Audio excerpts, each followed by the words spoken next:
It's official. In the past 2 hours, Homeland Security Secretary Alejandro Mayorkas became the first cabinet secretary to be impeached since 1876. One vote margin. 214 to 213. The House passed 2 articles of impeachment against Mayorkas.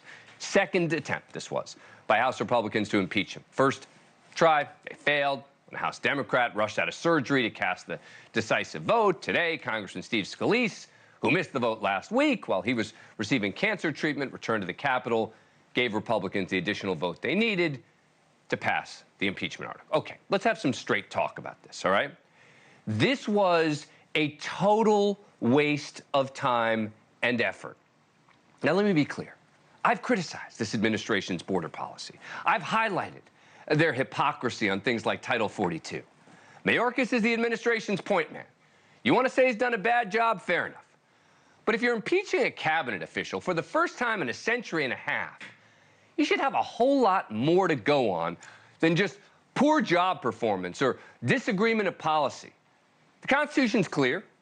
Quote, President, Vice President, all civil officers of the United States shall be removed from office on impeachment for and conviction of treason, bribery, or other high crimes and misdemeanors.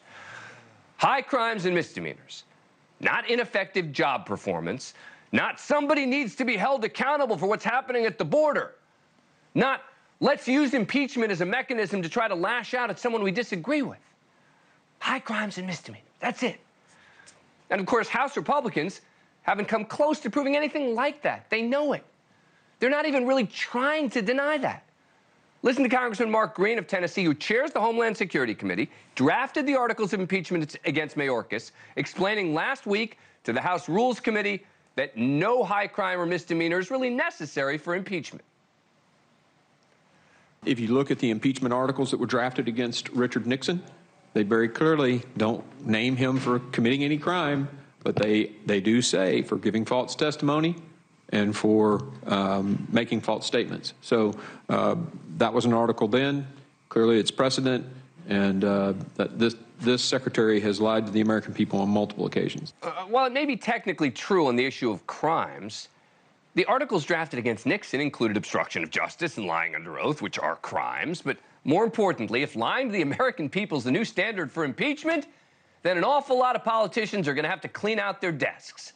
And by the way, the big lie they're claiming Mayorkas told, that the border is secure. Again, I agree. The border is not secure. But that is a subjective analysis. It's not a statement of fact. And it's definitely not an impeachable offense. Even the legal analysts on Fox News recognize that. I just don't believe that they have a cognizable basis here for impeachment. The first article is basically a disagreement about the level of enforcement being done by this administration. The Republicans are right. We have an open border. Right. This is a huge crisis. But that is a policy judgment made by the president. The courts have said that presidents can give priority in the enforcement of federal laws.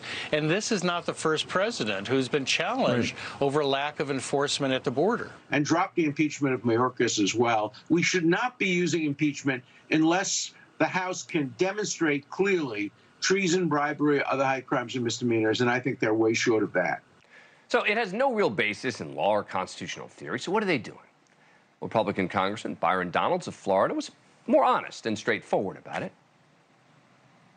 If somebody's not doing their job, and let me put it this way, if they're doing the exact opposite of what their job is supposed to be about, that person should be removed from that job. Doesn't matter if you're at the local corner store or the local bank. Doesn't matter if you're a school teacher, and it definitely shouldn't matter if you're the Secretary of Homeland Security, because the nation is not secure. That is his job. He has failed at it. Except, of course, he's laying out an argument for someone to get fired, not impeached. To use the congressman's metaphor, a bank teller might get fired if they're rude to customers or late for work, but impeachment is reserved for, like, robbing the vault. And Mayorkas isn't even accused of being corrupt, which could certainly change the impeachment equation, just not being good enough at what he does. Chairman Green confirmed that just moments ago, after the impeachment vote, Politico asked him if he's concerned about who would replace Mayorkas, and he replied, quote, if that person doesn't do his job well, we'll impeach his ass too. And that brings us to the most important point. that this is a futile exercise. There's no chance the Democratic-controlled Senate will convict the secretary. But earlier today on Fox, one House Republican, Congressman French Hill of Arkansas, gave up the game and more or less admitted the real motive here. We need to shut the border, and we know the steps to done it. We've passed them in H.R. 2. The president could take executive action to do it today. It doesn't need more money. It needs action. And this is what's disappointing to people, and that's why Mayorkas is going to pay this public relations price by being impeached for the first time since 1876. A public relations price. That's what they were after here? Maybe they got that. Who knows? Maybe that'll be effective in forcing change.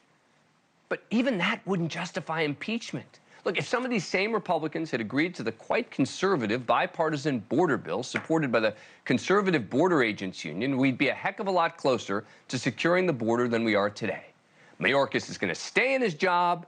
Most Americans are going to ignore this symbolic vote. And once again, those of us in what I call the marginalized moderate majority are the losers here, because instead of getting any solutions, the extremes prioritize a PR win.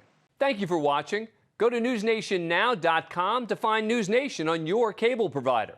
And don't forget to click the red subscribe button below to get more of NewsNation's fact-driven, unbiased coverage.